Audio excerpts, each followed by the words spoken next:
ਕਹਾਣੀ ਸੁਣਨ ਵਾਲਿਆਂ ਦੀ ਖਿਦਮਤ ਵਿੱਚ ਬਾਬਰ ਜਵੇਦ ਡਾਰ ਦਾ ਸਲਾਮ।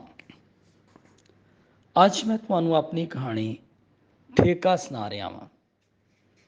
ਬਾਊ ਜੀ, ਤੁਹਾਡੇ ਨਾਲ ਇੱਕ ਗੱਲ ਕਰਨੀ ਹੈ।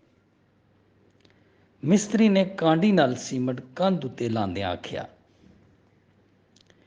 ਮੈਂ ਗੱਲ ਸੁਣਨ ਵਾਲੇ ਅੰਦਾਜ਼ ਵਿੱਚ ਉਹਦੇ ਵੱਲ ਵੇਖਿਆ। ਚਲੋ ਹੁਣੇ ਠਹਿਰ ਕੇ ਕਰਨੇ ਆ, ਉਹਨੇ ਚੱਕਦਿਆਂ ਆਖਿਆ, ਜਿਵੇਂ ਗੱਲ ਉਹਦੇ ਗਲ ਵਿੱਚ ਹੀ ਫਸ ਗਈ ਹੋਵੇ। ਕੰਮ ਬਸ ਪੂਰਾ ਹੋਣ ਵਾਲਾ ਹੀ ਸੀ। ਕੰਧ ਦੇ ਥੋੜ੍ਹੇ ਜਿਹੇ ਹਿੱਸੇ ਤੇ ਪਲਸਤਰ ਹੋਣਾ ਬਾਕੀ ਸੀ। ਪਹਿਲੇ ਦਿਨ ਤੋਂ ਹੀ ਮਿਸਤਰੀ ਤੇ ਮਜ਼ਦੂਰ ਬੜੇ ਆਰ ਤੇ ਤੇਜ਼ੀ ਨਾਲ ਕੰਮ ਕਰ ਰਹੇ ਸਨ, ਪਰ ਫਿਰ ਵੀ ਕੰਮ ਲਟਕ ਗਿਆ ਸੀ। 4 ਦਿਨਾਂ ਦਾ ਮਿਥਿਆ ਹੋਇਆ ਕੰਮ ਅੱਜ 6ਵੇਂ ਦਿਨ ਨੂੰ ਨਿਕਲ ਰਿਹਾ ਸੀ। ਬਾਊ ਜੀ, ਮਜ਼ਦੂਰ ਨੇ ਕਈ ਨਾਲ ਸੀਮੈਂਟ ਤੇ ਰੇਤ ਲਾਉਂਦਿਆਂ ਆਖਿਆ। ਜੀ ਜਨਾਬ, ਮੈਂ ਪੁੱਛਿਆ। ਮੇਰਾ ਦਿਲ ਰੁੱਝ ਕੇ ਤੇ ਖੁੱਭ ਕੇ ਕੰਮ ਕਰਨ ਵਾਲਿਆਂ ਅੱਗੇ ਚਾਦਰ ਵਾਂਗੂ ਵਿਛ ਜਾਂਦਾ ਹੈ। ਇਹਨਾਂ ਲੋਕਾਂ ਭਾਰੋਂ ਇਸ ਸਮਾਜੀ ਹਯਾਤੀ ਦੀ ਰਗਾਂ ਵਿੱਚ ਲਹੂ ਦੌੜਦਾ ਹੈ। ਮਹਿੰਗਾਈ ਬੜੀ ਹੋ ਗਈ ਹੈ। ਐਨੀ ਗੱਲ ਕਰਕੇ ਉਹ ਚੁੱਪ ਹੋ ਗਿਆ। ਇੰਝ ਲੱਗਦਾ ਸੀ ਕਿ ਅਣਕਹੀ ਗੱਲ ਵਾਂਗ ਕੋਈ ਗੱਲ ਉਹਦੇ ਅੰਦਰ ਹੀ ਰਹਿ ਗਈ। ਫਿਰ ਉਹਨੇ ਸੀਮਟ ਨਾਲ ਤਿਆਰ ਕੀਤਾ ਮਸਾਲਾ ਦਾਬੜੇ ਵਿੱਚ ਪਾਇਆ ਤੇ ਮਿਸਤਰੀ ਵੱਲ ਟੁਰ ਪਿਆ। ਮੈਂ ਅਕਸਰ ਸੋਚਦਾ ਸੀ, ਘਰ ਵਿੱਚ ਦੂਜੇ ਕਮਰਿਆਂ ਨਾਲ ਪੜ੍ਹਨ ਲਈ ਇੱਕ ਅਲੱਗਾ ਕਮਰਾ ਹੋਣਾ ਚਾਹੀਦਾ ਹੈ। ਮੇਰੇ ਕਮਰੇ ਨਾਲ ਥੋੜ੍ਹੀ ਜਿਹੀ ਜਗ੍ਹਾ ਚੌਖਟੇ ਦੀ ਸ਼ਕਲ ਵਿੱਚ ਮੌਜੂਦ ਸੀ, ਜਿਹਦੀ ਥੋੜ੍ਹੀ ਬਹੁਤ ਤਮੀਰ ਕਰਕੇ ਉਹਨੂੰ ਪੜ੍ਹਾਈ ਵਾਲੇ ਕਮਰੇ ਦੀ ਸ਼ਕਲ ਦਿੱਤੀ ਜਾ ਸਕਦੀ ਸੀ। ਆਪਣੇ ਤੇ ਬਾਲਾਂ ਵਾਸਤੇ ਪੜ੍ਹਨ ਲਈ ਮਾਹੌਲ ਮੁਯੱਸਰ ਆ ਸਕਦਾ ਸੀ।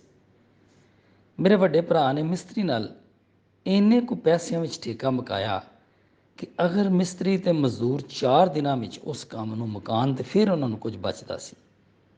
ਤੇ ਹੁਣ 6ਵਾਂ ਦਿਨ ਜਾ ਰਿਹਾ ਸੀ। ਦੋਵੇਂ ਪਰੇਸ਼ਾਨ ਸਨ। ਉਹਨਾਂ ਨੂੰ 2 ਦਿਨ ਬਹੁਤਾ ਕੰਮ ਕਰਨਾ ਪੈ ਰਿਹਾ ਸੀ ਤੇ ਉਹ ਇਹਨਾਂ ਦੋਵਾਂ ਦਿਨਾਂ ਨੂੰ ਬੇਕਾਰ ਸਮਝ ਰਹੇ ਸਨ। ਮੈਂ ਹੁਣ ਬਰਾਂਡੇ ਦੇ ਫਰਸ਼ ਉੱਤੇ ਬੈਠਾ ਹੋਇਆ ਸੀ।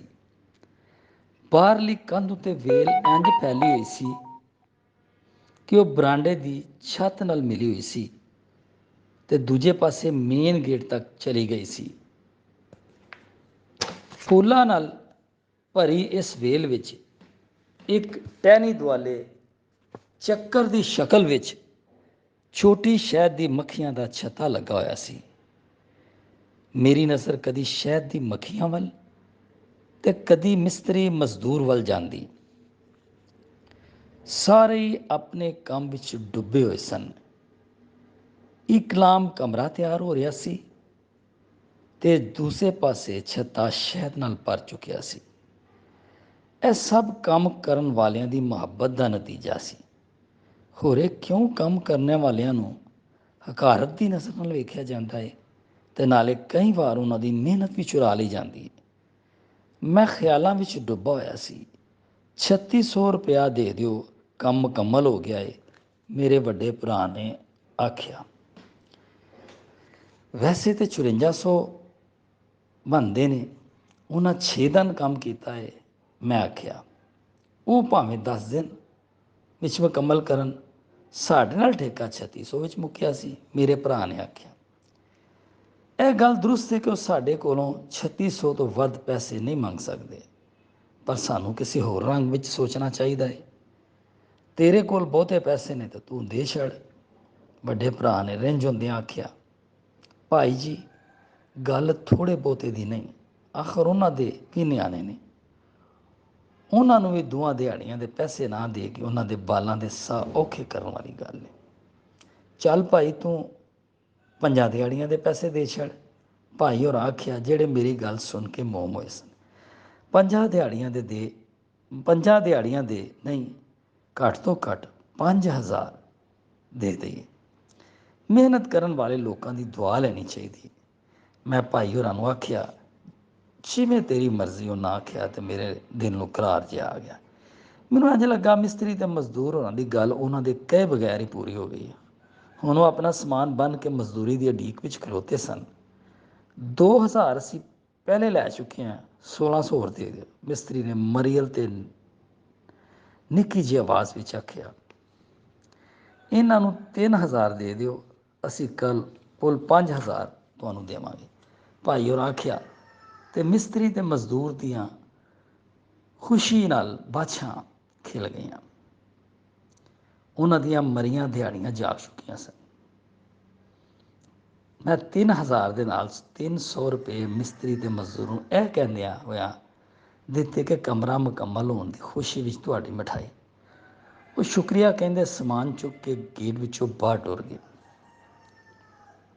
ਉਹਨਾਂ ਦੇ ਟੁਰ ਜਾਣ ਬਾਅਦ ਮੇਰੇ ਅੰਦਰ ਹਲਚਲ ਜਿਹੀ ਮਚ ਗਈ। ਮੈਨੂੰ ਇੰਝ ਲੱਗਾ ਮੈਂ ਉਹਨਾਂ ਦਾ ਕੁਛ ਚੁਰਾ ਲਿਆ ਏ। ਹੋਰੇ 6ਵੀਂ ਦਿਹਾੜੀ ਦਾ ਆਖਰੀ ਘੰਟਾ। 100 ਰੁਪਇਆ ਅਜੇ ਵੀ ਮੇਰੇ ਵੱਲ ਬਾਕੀ ਸੀ। 6 ਦਿਹਾੜੀਆਂ ਦੇ 5400 ਬਣਦੇ ਸੀ। ਮੈਂ ਕਿਸੇ ਨਾ ਕਿਸੇ ਤਰੀਕੇ 5300 ਦੇ ਚੁੱਕਿਆ ਸੀ। ਭਾਈ ਹੋਰਾਂ ਦੀ ਪਰਵਾਹ ਨਾ ਕਰਦਿਆਂ ਹੋਇਆਂ ਮੈਂ ਮੇਨ ਗੇਟ ਵੱਲ ਨੱਸਿਆ, ਪਰ ਉਹ ਜਾ ਚੁੱਕੇ ਸਨ। 100 ਰੁਪਇਆ ਕਿਸੇ ਨਸਤੂਰ ਵਾਂਗੂ ਮੇਰੇ ਦਿਲ ਵਿੱਚ ਖੁੱਭ ਚੁੱਕਿਆ ਸੀ। ਮੇਰੀ ਨਜ਼ਰ ਸ਼ਹਿਦ ਦੇ ਛੱਤੇ ਵੱਲ ਗਈ। ਉਹਨੂੰ ਵੀ ਕਿਸੇ ਅੱਗ ਦੀ ਧੂਣੀ ਦੇ ਦਿੱਤੀ ਸੀ।